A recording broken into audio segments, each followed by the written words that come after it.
There's a version of you that already knows this life isn't enough. You feel him sometimes, late at night, in those quiet moments after the distractions stop working.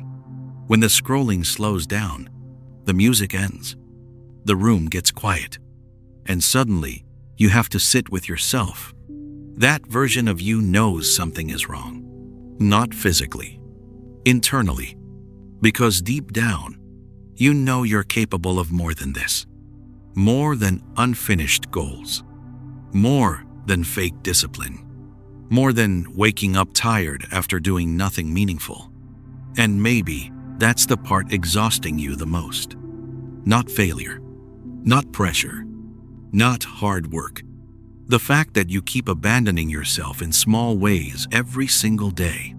You say you want change, but your habits are negotiating against your future. That should bother you, because the scary part is not that you're struggling. The scary part is how normal the struggle has become. You adapted to it. You adapted to inconsistency, to distraction, to almost trying, to giving half effort and calling it burnout. Read that again. Some of you are not burned out. You're just mentally overfed and spiritually underdeveloped. Too much stimulation, too much comfort, too much escape, not enough silence, not enough discipline, not enough uncomfortable honesty. And the worst part? You already know exactly what's ruining your life. You just keep choosing it anyway. That's the war nobody sees. Not the gym, not the business, not the money. The real war is between the part of you that wants growth and the part addicted to comfort. One wants purpose.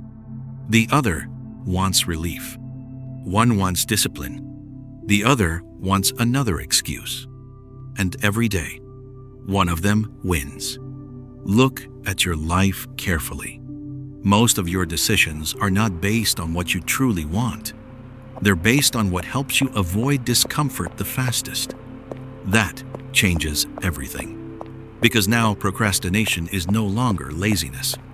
It becomes emotional escape. You delay the work because the work forces you to confront yourself. Your inconsistency is not random. It's protective. If you never fully try, you never fully fail. So your mind keeps you trapped in preparation mode. Thinking, planning, watching, waiting. Years pass like that. That's how potential dies. Quietly. Not in dramatic moments. In repeated small betrayals. A skipped morning. A delayed decision. A conversation avoided. A promise broken to yourself again and again and again, until eventually you stop trusting yourself completely. And once a man loses trust in himself, everything starts collapsing internally. His confidence becomes fake. His ambition weakens. His words lose weight. His standards disappear. And then he wonders why he feels empty all the time. Because self-respect cannot survive repeated self-betrayal. That is the uncomfortable truth. You don't become mentally strong by watching motivation. You become mentally strong when your behavior starts matching your words. When you wake up and do the thing you said you would do, especially when you don't feel like it. That's where identity changes. Not during motivation. During resistance. Most people are waiting to feel ready before they change. But readiness is one of the biggest lies comfort ever sold you. Nobody feels ready to become someone new. Transformation feels unnatural in the beginning. Awkward. Lonely. Heavy. Because your old identity fights back. People think discipline is about performance. It's deeper than that.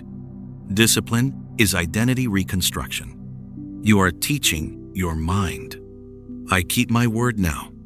That changes a human being. And this is where most people break. Because they underestimate how addictive comfort becomes. Comfort is dangerous because it doesn't destroy you immediately. It slowly disconnects you from your own potential. You still function. You still survive. You still laugh. Still scroll. Still eat. Still sleep. Which means your life can quietly fall apart while looking completely normal from the outside. That's why years disappear so fast. People don't suddenly ruin their future. They slowly trade it away for convenience. One easy choice at a time. One distraction at a time. One excuse at a time, until they wake up one day with regret sitting on their chest like concrete. And regret is heavy, especially when you realize life actually gave you enough time. You just wasted too much of it being comfortable. That realization changes people. Some people hear that and continue sleeping through their own life. Others finally get angry enough to change. Not fake motivation, real anger. The kind that comes from realizing you've been disrespecting your own potential. That emotion matters. Because real change usually begins when comfort becomes more painful than discipline. That's the shift. That's the moment when avoiding the work finally hurts more than doing it. And suddenly, you stop negotiating with yourself. You stop needing motivation for basic responsibilities. You stop acting based on mood. You stop treating your future like it's optional. You begin understanding something powerful. Your life is being built by what you repeat, not what you desire. That should wake you up. Because right now, you are practicing becoming someone. Every habit is a vote. Every routine is a direction. Every repeated action is shaping your future identity. Even the small things, especially the small things. The problem is most people only respect consequences after consequences arrive. That's too late. A weak body doesn't happen overnight. A weak mind doesn't happen overnight. A wasted life doesn't happen overnight. It happens quietly, repeatedly, patiently. That's why your daily standards matter more than your temporary motivation. Anybody can feel inspired for one night. Very few people can stay committed when life gets repetitive. That's the real test. Not intensity, consistency. Can you still move when nobody is clapping? Can you still work when results are invisible? Can you still stay disciplined when your emotions are unstable? That's where your future gets decided. Not in dramatic moments, in ordinary days. And the truth is, your ordinary days are exposing who you really are. Not your goals, not your intentions, not your vision boards, your routines. Your repeated behaviors are telling the truth your mouth keeps hiding. That silence you feel sometimes, that internal frustration, that's not confusion. That's your potential reacting to your behavior. You feel it every single day. That tension, that guilt, that quiet disappointment.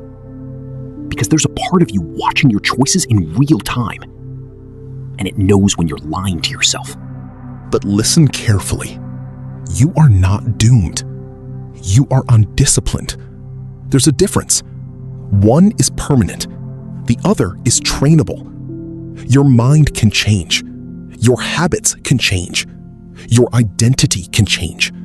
But only if you stop romanticizing comfort. Because comfort has never cared about your future. Comfort only wants immediate relief. Growth wants sacrifice. And sacrifice always feels expensive before it pays off. That's why weak habits feel good immediately and destructive later, while strong habits feel difficult immediately and powerful later. That is the trade. That has always been the trade. So the question is no longer, do you want success?